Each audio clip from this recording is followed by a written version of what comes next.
Hey, welcome to Graphic Policy Television, GPTV. It's Wednesday, which means it's brand new comic book day, and in my hands is one of those releases. It's the Be-Bop Barbarians from Pegasus Books. Really interesting graphic novel one. First, the presentation. We can see the size of this versus a normal trade paperback. So it's a nice hardback, a little bit oversized. So it's by writer Gary Phillips. Dale Berry is doing the layouts and pencils. Jay Brown is the ink and paint. Justin Birch is the lettering. And this is a fairly interesting story. So it's set in the late 1950s. It has to deal with jazz, the civil rights movement, and the Red Scare kind of all put together. And it's about three African-American black cartoonists who defy convention of the time, kind of buck some things. They pay the price in their various ways. You've got one character who is a straight-up communist. And then you've got another who is a lesbian. And then the final one passes for white and uses that to his advantage. And it's like it's three kind of tales woven together in various ways.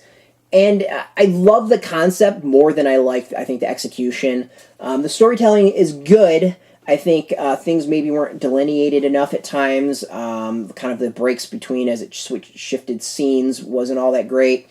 The editing, as far as like story narrative flow, was a little off at times. But I think the concept is really, really good, and I appreciate it because of that, and I think it's well worth checking out because of that. It's good. Like, it's not great, but it's good. If you like kind of that idea of three narratives weaving together in the 50s, it's worth checking out. The art on it, I think, is a little bit hit and miss.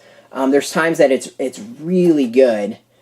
I mean, like, start off with that. Like, I know it's just a building, but that looks really, really solid to me. And then you go to these two pages, it's the next two, and we see kind of a drop-off in detail. The character design's, I think, a little off. It's just, it's hit and miss is the best way of putting it. Like, we have an ear that's like really far out on this one. Like, it's kind of an odd design. But it's one of those that I gotta give props for the originality. I gotta give props for the attempt. It's just, I think it might have been better as multi-volumes. Two, definitely could have used a bit heavier hand in maybe editing and someone outside probably taking a look and getting it to flow a little bit better. And definitely the art, I think, was a little bit subpar, not quite to my liking. I mean, so others might enjoy it, but I think there was just enough.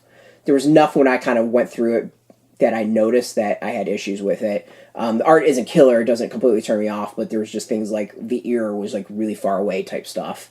And that was kind of odd, and like maybe the shapes of the heads weren't consistent.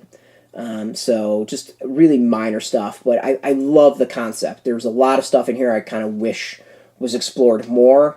And then there's also, the other thing I think was really kind of weird was in between like the first major chapter, there's a bunch of prose that kind of explains what happens, and then you kind of go to the next chapter, and there isn't, I don't think there's prose elsewhere. Like, the rest of it is all comic.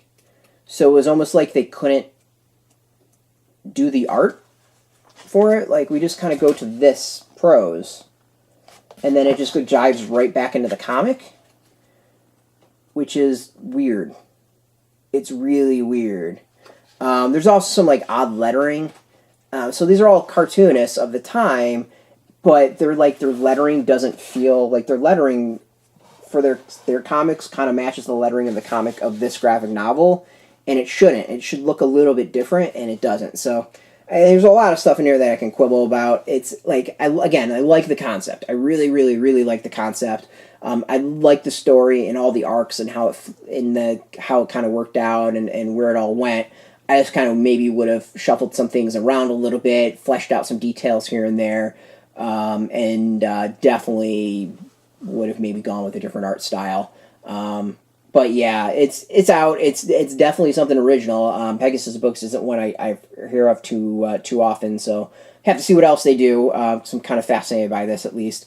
So out in comic shops now, you can go support your comic shop. There's a link beneath this video where you can go do that. Put in your zip code, tell if a shop's near you, no shop, no problem. There's affiliate links. They are affiliate links, so we get a small percentage of that, but go support your comic shop. I want to thank Pegasus Books for hooking us up with the review copy. We always appreciate it, and thank you for watching.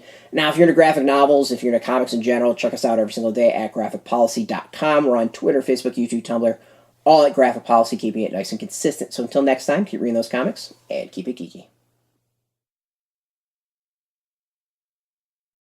Hey, thanks for watching the previous video from Graphic Policy Television. Just by watching, you help support our site. Thank you so much. Now, if you're watching these videos, you probably care about geeky things like movies, television, comic books, toys, games, video games, you name it. You can go and subscribe right now to our YouTube channel to stay in touch and catch all the new videos, or check out our website at graphicpolicy.com. There's a nice link on this end of the video. But as always, thank you for watching. Keep on rocking and keep it geeky.